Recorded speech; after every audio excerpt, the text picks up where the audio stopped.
नमस्ते। आज के इस खास एक्सप्लेनर में हम इंटरनेट पर आग की तरह फैल रहे एक नाम पर बात करने वाले हैं, कॉकरोच जनता पार्टी या कहें सीजेपी।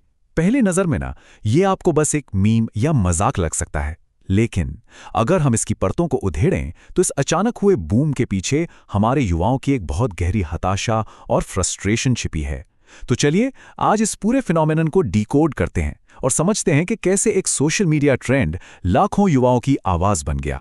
आज हम इन 5 पॉइंट्स पर बात करेंगे। पहला, सीजेपी का उदय। दूसरा, कॉकरोच बनने की क्वालिफिकेशंस। तीसरा, इनका 5 पॉइंट मैनिफेस्टो। चौथा, इस मीम के पीछे का असली डेटा। और पांचवां, क्या सीजेपी कोई असली पार्टी है। हम ना एक अनियन पीलिंग अप्रोच यूज करेंगे, मतलब शुरुआत इस अजीबोगरीब इंटरनेट सटायर से करेंगे और फिर धीरे धीरे इसके पीछे के असली सामाजिक आर्थिक डेटा और लीगल रियलिटी को समझेंगे। तो चलिए बिना किसी देरी के शुरू करते हैं। हमारा पहला पॉइंट है सीजेपी का उदय। देखते हैं कि कैसे बस एक कोर्ट हियरिंग से ये पूरा इंटरनेट मूवमेंट खड़ा हो गया। टाइमलाइन बहुत ही इंटरेस्टिंग है। सब कुछ 15 मई 2026 को सुप्रीम कोर्ट की एक हियरिंग के दौरान हुई एक टिप्पणी से शुरू हुआ, जिसने इंटरनेट पे सच में बवाल मचा दिया। इसके ठीक अगले दिन यानी 16 मई को बॉस्टन यूनिवर्सिटी में पब्लिक रिलेशंस के 30 साल के एक स्टूडेंट अभिजीत डिपके ने एआई का यूज करके बस कुछ ही घंटों में सीजेपी की वेबसाइट लॉन्च कर दी। सोचिए, और 18 मई तक तो ये एक पूरी वायरल लहर बन गई। इन्होंने अपनी पहली ऑनलाइन मीटिंग भी रख ली, जिसका नाम दिया गया रोचक सत्संग। अब यहाँ इस पूरी कंट्रोवर्सी का कॉन्टेक्स्ट समझना बहुत जरूरी है। इंटरनेट पर चीफ जस्टिस सूर्यकांत की 15 मई की टिप्पणी को कुछ इस तरह से पेश किया गया जैसे देश के सभी बेरोजगार युवाओं को परजीवी या कॉकरोच कह दिया गया हो। लेकिन अगर हम निष्पक्ष होकर देखें तो असल में ये टिप्पणी उन लोगों के लिए थी जो फर्जी डिग्रियां लेकर सिस्टम में घुसते हैं। बाद में ये क्लैरिफिकेशन भी आया कि असली बेरोजगार युवा तो विकसित भारत के स्तंभ है। लेकिन आपको तो पता ही है, तब तक इंटरनेट अपना फैसला सुना चुका था और यूथ ने इस शब्द को ही अपना हथियार बना लिया। आगे बढ़ते हैं अपने दूसरे पॉइंट की तरफ। एक कॉकरोच होने की क्वालिफिकेशंस क्या है। चलिए इस व्यंग्य या सटायर के रूल्स को एकदम सीरियसली समझने की कोशिश करते हैं। तो सीजेपी ज्वाइन करने की 4 बड़ी ही अजीब शर्तें हैं। पहला, आपको घोर बेरोजगार होना होगा, चाहे मजबूरी में, अपनी मर्जी से या अपने उसूलों की वजह से। दूसरा, आपको आलसी होना चाहिए, मतलब फिजिकली मेंटली नहीं, ऐसा इंसान जो अपना बिस्तर छोड़ने से ही मना कर दे। तीसरा, क्रॉनिकली ऑनलाइन होना, मतलब दिन में 11 घंटे से ज्यादा इंटरनेट पर बिताना। और चौथा, आपको एक प्रोफेशनल रेंटर होना चाहिए, यानी मीम्स के जरिए अपनी भड़ास निकालने में एकदम एक्सपर्ट। इनकी टैगलाइन ही है आलसी और बेरोजगारों की आवाज। एक तरह से देखा जाए तो ये जेनजी पर मारे जाने वाले तानों को ही एक टूल की तरह इस्तेमाल करने का कमाल का तरीका था। और सबसे हैरान करने वाली बात क्या है पता है? ये अजीबोगरीब स्ट्रैटेजी सच में काम कर गई, एकदम फ्लॉलेसली। सिर्फ कुछ ही दिनों में इंस्टाग्राम जैसे प्लेटफॉर्म्स पर इन्होंने 3.6 मिलियन यानी 36 लाख से ज्यादा फॉलोअर्स का आंकड़ा पार कर लिया। सोचिए, इतने कम समय में इतना बड़ा नंबर। चलिए अब आते हैं पॉइंट नंबर 3 पर, जेजेपी का 5 पॉइंट मैनिफेस्टो। ये सिर्फ एक मजाक नहीं है, इनकी मांगें आपको चौंका देंगी, क्योंकि इनमें इंटरनेट वाले सार्केज़म के साथ साथ सिस्टम की बहुत गहरी और सीरियस कमियां छिपी हैं। तो इनके 5 कोर प्रॉमिसेस कुछ ऐसे हैं। पहला, रिटायरमेंट के बाद किसी भी चीफ जस्टिस को राज्यसभा की सीट नहीं मिलनी चाहिए। दूसरा, अगर इलेक्शन में कोई वैलिड वोट कटता है तो इलेक्शन कमीशन पर सीधे यूएपीए लगाया जाए। तीसरा, महिलाओं को 50% आरक्षण मिले। चौथा, बड़े कॉरपोरेट टीवी चैनल्स के लाइसेंस कैंसिल किए जाएं। और पांचवां, पार्टी बदलने वाले नेताओं पर 20 साल तक चुनाव लड़ने का बैन लगे।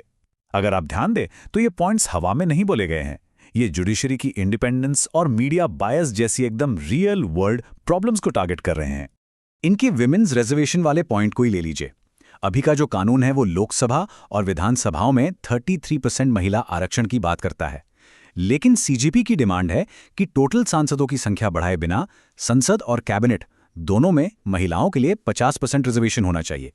ये एक बहुत ही क्लासिक एग्जाम्पल है कि कैसे ये पार्टी मौजूदा पॉलिटिकल डिबेट्स को एक कदम और आगे ले जाकर सच्ची समानता या ट्रू इक्वालिटी की बात कर रही है। और हाँ, इसमें एक बोनस डिमांड भी जुड़ गई है। पेपर लीक और एग्जाम्स को लेकर जो लगातार विवाद चल रहे हैं, उससे यूथ में एक भयंकर गुस्सा है। इसी वजह से मशहूर यूट्यूबर ध्रुव राठी जैसे लोगों ने सीजेपी से ये अपील की कि भाई आप अपने मैनिफेस्टो में एजुकेशन मिनिस्टर के इस्तीफे की मांग भी जोड़ लो। ये साफ दिखाता है कि एजुकेशन सिस्टम को लेकर यूथ का फ्रस्ट्रेशन किस लेवल पर पहुंच चुका है। अब हम अपने चौथे पॉइंट पर आते हैं, इस मीम के पीछे की सच्चाई। अब ना इस पार्ट की सबसे इंटरेस्टिंग बात वो कड़वी सच्चाई है जो ये डेटा हमें बताता है। मजाक से हटके अगर बात करें तो इसके पीछे की इकोनॉमिक रियलिटी बहुत ही डराने वाली है। 29.1%। ये नंबर कोई छोटा मोटा नंबर नहीं है।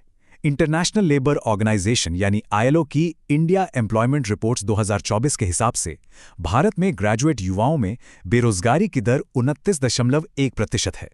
सीधे शब्दों में कहें तो लगभग हर तीसरा ग्रेजुएट युवा नौकरी की तलाश में है।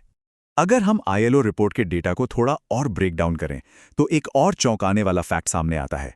सिर्फ स्कूल तक पढ़े लोगों के मुकाबले एक ग्रेजुएट युवा के बेरोजगार होने के चांसेस 9 गुना ज्यादा हैं। 9 टाइम्स। और बात यहीं खत्म नहीं होती। हमारे देश के टोटल अनएम्प्लॉयड वर्कफोर्स में अकेले युवाओं का हिस्सा 83% है। तो अगर आप इन फिगर्स को देखेंगे तो आपको समझ आएगा कि ये मीम असल में उस जनरेशन का गुस्सा है जिसे लगता है कि जॉब मार्केट ने उन्हें एकदम इग्नोर कर दिया है। और अब आते हैं अपने आखिरी सेक्शन पर, क्या CJP एक असली पार्टी है? आइए डिकोड करते हैं कि क्या इतना बड़ा डिजिटल फुटप्रिंट इंडियन लॉ के हिसाब से एक एक्चुअल पॉलिटिकल पार्टी बन सकता है। इंडिया में ना रिप्रेजेंटेशन ऑफ पीपल एक्ट 1951 के सेक्शन 29A के तहत कोई भी पॉलिटिकल पार्टी बनाने के बड़े सख्त नियम हैं। आपको 30 दिन के अंदर इलेक्शन कमीशन में रजिस्ट्रेशन कराना होता है, कम से कम 100 रजिस्टर्ड वोटर्स चाहिए, 10,000 रुपए का डिमांड ड्राफ्ट लगता है, और सबसे ज़रूरी चीज़ पार्टी का एक फॉर्मल कॉन्स्टिट्यूशन और शपथ होनी चाहिए। अब सीधी सी बात है, CJP ने फिलहाल इनमें से कोई भी लीगल रिक्वायरमेंट पूरी नहीं की है, तो लीगली स्पीकिंग ये अभी तक एक अनरिकग्नाइज्ड डिजिटल ग्रुप ही है।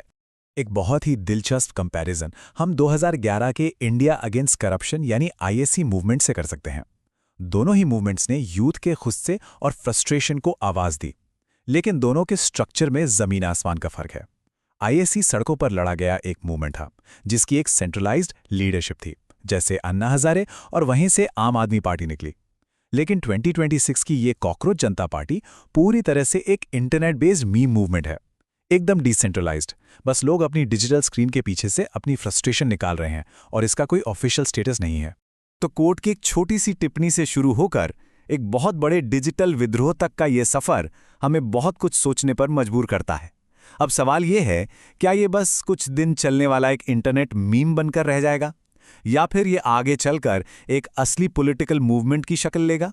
आप इसके बारे में क्या सोचते हैं? इस सवाल के साथ आज का ये एक्सप्लेनर हम यहीं खत्म करते हैं। इसे देखने के लिए आपका बहुत बहुत शुक्रिया।